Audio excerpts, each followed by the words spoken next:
Hi everyone, welcome back to Orchid 101. In today's video, we are going to be talking about what orchid is a good orchid to start off for a beginner. So as you can see here, I am going to be suggesting the Phalaenopsis. The reason why I'm going to be suggesting this as an orchid to start off with if you are a beginner is for three main reasons. And let's go ahead and get started with number one.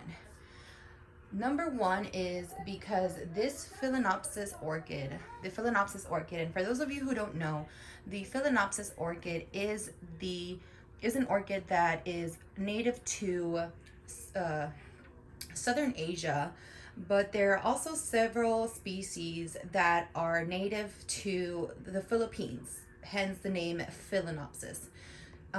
But it is also a orchid that is very forgiving.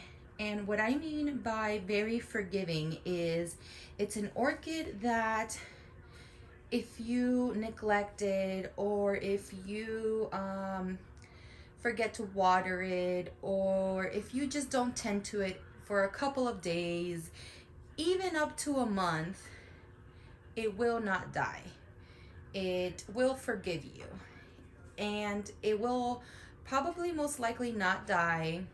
The root system tend to be a little bit stronger than any other type of species of orchids. It will thrive in the if you forget to tend to it, and it doesn't necessarily need as much water as all the other types of orchids that I have in my collection, for example. So that is what I mean by it is a very forgiving species. Now,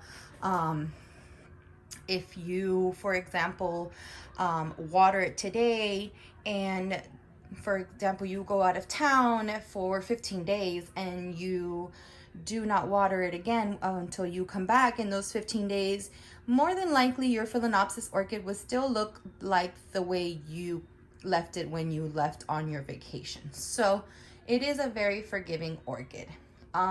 Reason number two, it is an orchid that likes the heat. Now, if you live in the state of Florida like I do, that is a very good thing. And why is that? Because we have a very high heat here. Sometimes in our summer months, in our spring months, in our fall months, we see temperatures anywhere from 80 to 90 degrees. So it is very hot, and that is a good thing for these orchids. And in our winter months, for the exception of this year, sometimes we even see those temperatures in some days. Sometimes we see temperatures of 70 or even 80 degrees. So that is also good. These orchids tend to like those kind of weathers. They also like very humid temperatures. So these orchids like to see those high temperatures. They are not orchids that like cold temperatures, as I showed in my previous video, which I will link down below in the description. These orchids don't normally like to be watered in the cold weathers. I don't know if you guys can tell, but this orchid here, I'll try to zoom in a little bit, has some green spots on its flowers, and that's because I made the mistake of watering it one day when it was very, very cold, and it's developed a fungal infection. So like I said, I'll link you guys down below where I talked about that fungal infection.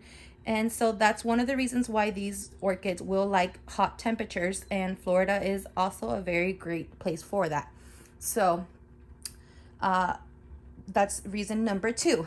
Now, reason number three, oh, real quick, you can also mount these. So if you guys notice back here on my, let me just try to move my camera over a little bit. You can have these potted like you see there, but you can also have these mounted if you want to. You don't necessarily have to have them in a pot. I have these mounted on a tree, on a piece of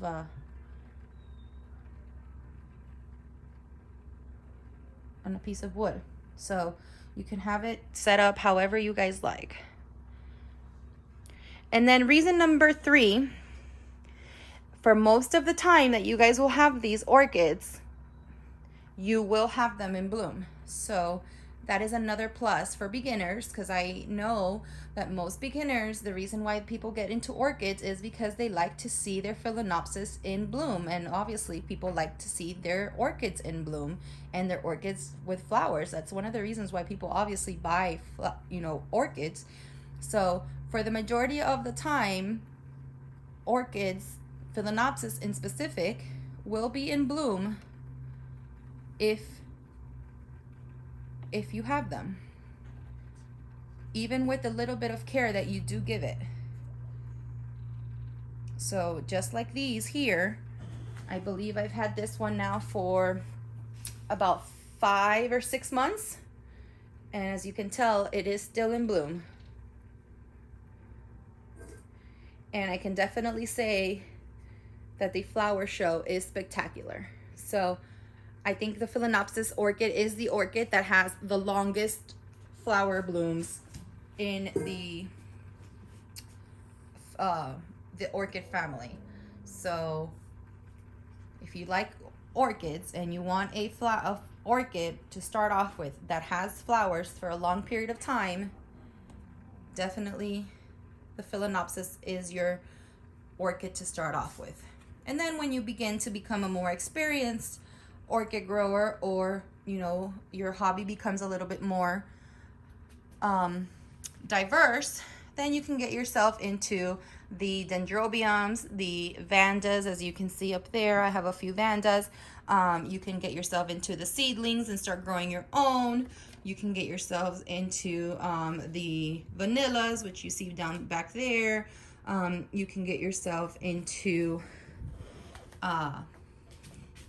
the cattleyas and the oncidiums and all of the other different types of orchids. But to start off with, if you want something easy, something to just test the waters, something pretty, something that will last long and will have a beautiful flower display, the Phalaenopsis is my recommendation for you.